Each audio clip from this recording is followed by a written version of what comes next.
Estamos de vuelta en Ludólogos. Y regresamos con un cambio de tema y cambio de persona. Este ya no es Luismi, es Oliwan. Bienvenido al programa de nuevo.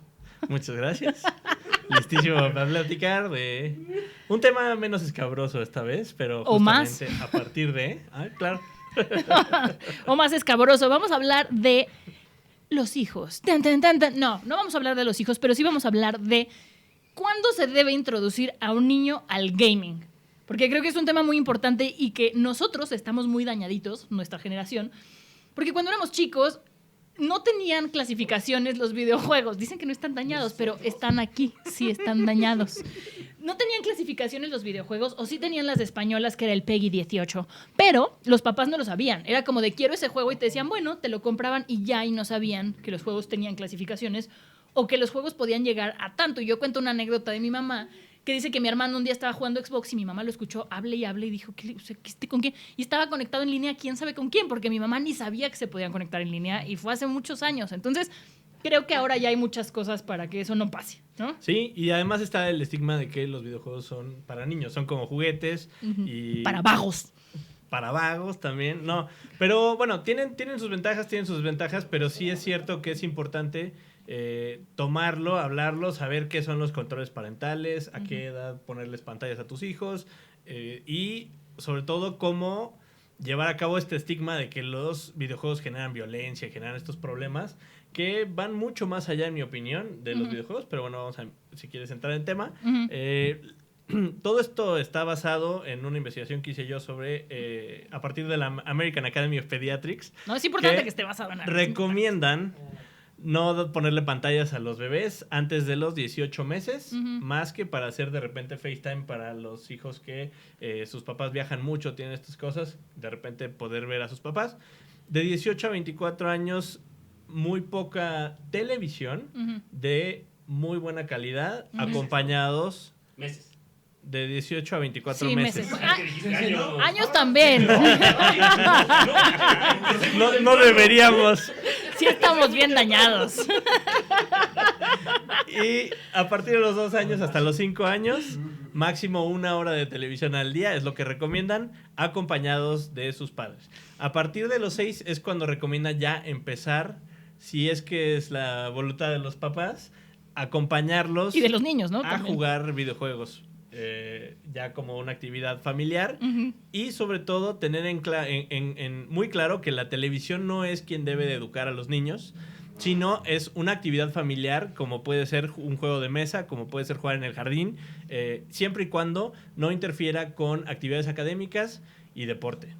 Sí, estoy totalmente de acuerdo contigo. Creo que, a ver, también hay que mencionar que la calidad de las producciones cinematográficas o televisivas que hay ahora es muy diferente que la que veíamos nosotros, ¿no? Que veíamos Tom y Jerry con el mismo fondo que te puede sobreestimular, pero ahora hay empresas o caricaturas que aprovechan esta sobreestimulación para generar una especie de dependencia también con los niños. Pero bueno, eso producciones audiovisuales. Si nos vamos a los videojuegos, justo eso que tú dices es importante. Creo que no puedes como papá deslindarte o como adulto responsable de un niño deslindarte y decir que juegue lo que quiera, sin mi supervisión. Yo creo que sí es importante que haya una supervisión, como tú dices. Y eso de los 6 años, ¿por qué? No es porque seamos puritanos, no es porque la American Academy of Pediatrics no quiera hacerlo, o sean como... Puritanos es la palabra que yo diría, ni tampoco que nosotros apoyamos los videojuegos y que entonces por eso decimos que sí deben jugar videojuegos. Es más bien también por un desarrollo cognitivo que es importante mencionar, y que los controles, porque luego hay gente que dice de, ay, mira qué chistoso, mi hijo ya agarra el control de Xbox.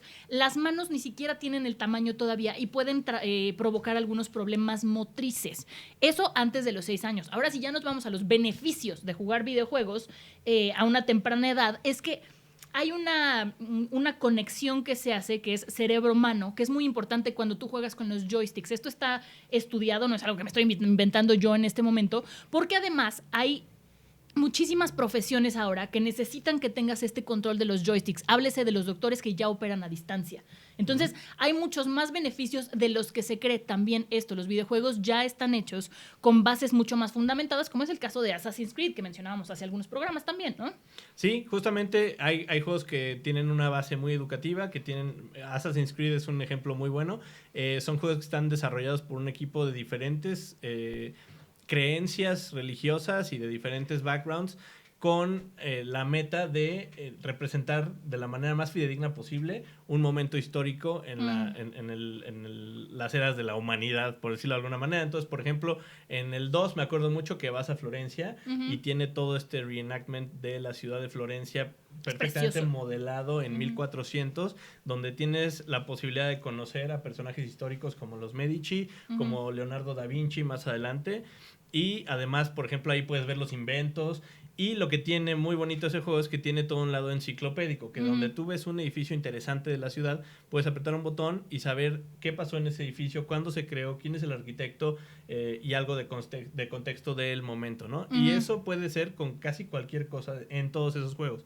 Esa parte es muy beneficiosa para la gente, más allá de que sí es un juego violento, que tiene como el mismo nombre lo indica, Assassin's Creed, pues una temática de asesinatos y de templarios contra los héroes que son los asesinos, que son buscan ser los defensores de la verdad y del poder, ¿no? Pero bueno, eso fue ya meterme muy al juego de Assassin's Creed. Sí. Hablando no solo nos hizo ver Kingdom, nos alecciona del Assassin's Creed. Ese solo es un beneficio de los videojuegos. Obviamente también hay problemas. Que son de repente arranques de enojo de los niños. Hay gente que se vuelve adicta, que no tiene el control. Pero de Jaco no vas a estar hablando. Pobre Jaco. Eso también habla de una falta también de atención en casa, porque lo que recomiendan para lidiar con eso es aprender a usar los controles parentales para empezar, que ahora son mucho más robustos, establecer horarios claros y un espacio entre la hora de jugar y la hora de dormir para que no sea inmediata una de otra. Son de las cosas que más pueden ayudar. Sí. Sobre todo para que los niños aprendan a tener autocontrol. Y otro de los beneficios que tienen los juegos, que es autoadministrarse. Sí, algo importante también aquí ahorita me gustaría comentarlo es, por ejemplo, las diferentes plataformas de videojuegos, y en este caso voy a hacer énfasis en Xbox, que es la que yo conozco más, es que la aplicación de controles parentales está en el celular. Entonces, aquellos papás que dicen, no, es que yo trabajo todo el día y entonces no puedo estar al pendiente, desde la aplicación del celular de controles parentales de Xbox, tú puedes decir, la consola no se va a prender más que los martes de 5 a 5:30, y así va a ser. Entonces, es algo a lo mejor un poco dramático, drástico, pero que creo que es importante para los papás que trabajan fuera de casa, que tengan este poder y que también no digan 0 videojuegos, sino que empiecen a tratar de involucrarse un poco en esto. Ahora, también como consejos a los papás, y lo que hablábamos al principio es las categorías de los videojuegos, sí son categorías. Sí. En Estados Unidos son un poco diferentes de México. No sé si nos quieras dar las de Estados Unidos y luego nos vamos con las de México. Sí, las entidades que regulan los videojuegos tienen 5 categorías principales, que es E for Everyone, que son... para todas las edades. Para todas las edades, o juegos familiares, digamos, para toda la familia. De 5 en adelante. De 5 o 6 en adelante. Pero si se sienta un niño a verlo, a lo mejor no es tan malo. Sí, antes es difícil a veces que los puedan siquiera controlar. E10 Plus, que son de 10 años en adelante. T14, que son de 13 años en adelante. M for Mature, para gente más madura, de 17 años en adelante. Sí, 10 edades, porque si no, madura. AO, Adults Only, solo para adultos, que es de 18 años en adelante. Que no necesariamente es porque tenga contenido explícito, ya saben de qué hablo, pero no queremos que nos bloqueen las plataformas. También puede ser por algún contenido que sea como muy agresivo o que tenga sangre. No necesariamente es de otro tipo de contenido que yo sé que están pensando en sus cabezas. Temas ya más... Exacto. Y todo eso. Exactamente. En México, y esto es lo que quería decirte, por eso nosotros crecimos sin una categoría especializada para nuestro país, que a lo mejor se parece mucho a la de Estados Unidos, pero en México hasta el 2021 fue que se introdujeron las categorías para los videojuegos. No puedo creer que sea hasta 2021. O sea, si empezaron yo empecé a jugar desde los 4 o 5 años. 5 años. Saludos, papá, 6. Con Yoshi Story. 6, o sea, ¿sabes? 6 años y no existían estas categorías. Pero en México, la Secretaría de Gobierno puso que A es igual para todo público, B es para más 12, C es más 18 y D es exclusivo para adultos. A ver, no son tan diferentes que las de Estados Unidos. Al final, pues todo el mundo se va en las mismas regulaciones, pero sí era importante decir que en México ya también existen estas categorías. Sí. Y se ha encontrado también, a partir de varios estudios, que hay varios beneficios, un par que ya hablamos, que es la parte de la autoadministración, porque los juegos además tienen esta parte de gratificación, de que tú te vas poniendo incluso a veces tareas dentro del juego que vas cumpliendo y que el juego te va premiando, que al mismo tiempo es una liberación de dopamina. Por eso cuando el adulto llega y le desconecta la consola, la reacción es muy violenta, porque muchas veces hay una parte del cerebro de los niños que todavía no está perfectamente desarrollada y que lleva una reacción biológica de que le estás quitando esta fuente de placer de golpe y no sabe cómo tolerar esa frustración. Claro. Y entonces viene a veces ese outburst. Por eso se recomienda establecer los horarios muy claros. Sí. Porque con eso ya el niño sabe de qué hora juega. Si el papá es flexible, pues es una cosa de, bueno, llega al final de esto. Justo eso iba yo. Y terminas con eso. Y a partir de ahí aprenden a automedir esas cosas, regularse.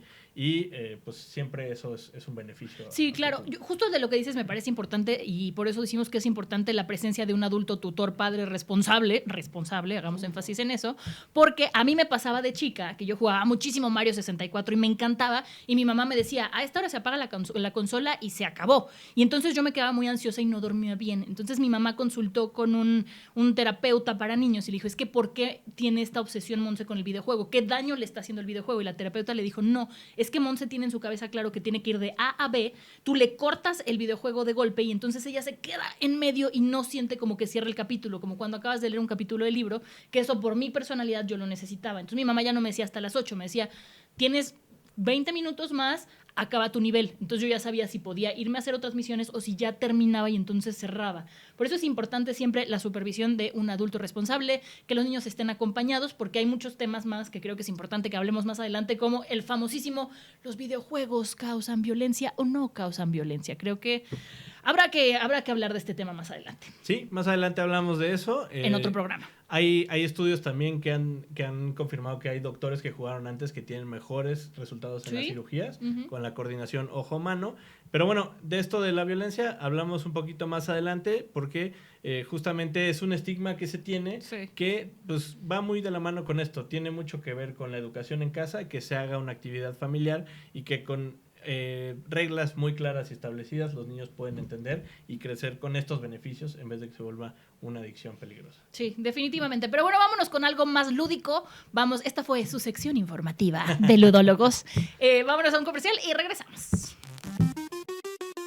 En un momento regresamos a Ludólogos.